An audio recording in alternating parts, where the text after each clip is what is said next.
The roads of Kenya are changing, not just in surface, but in intelligence.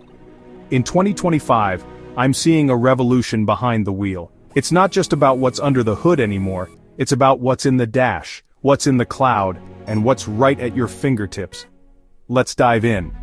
First up, AI-powered driving assistance. Adaptive cruise control keeps your distance, lane-keeping alerts nudge you back if you drift, and the list keeps growing. Yes, your car now speaks to you and listens. Next, electric dreams are now reality.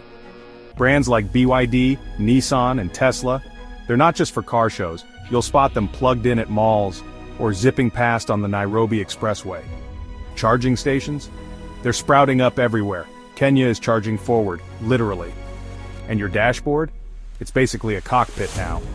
Voice navigation, reverse cameras, real-time traffic updates, and wireless Apple CarPlay or Android Auto, standard. No more fiddling with knobs and buttons, just touch, swipe, and go. Here's a bonus for the business-minded fleet monitoring tech.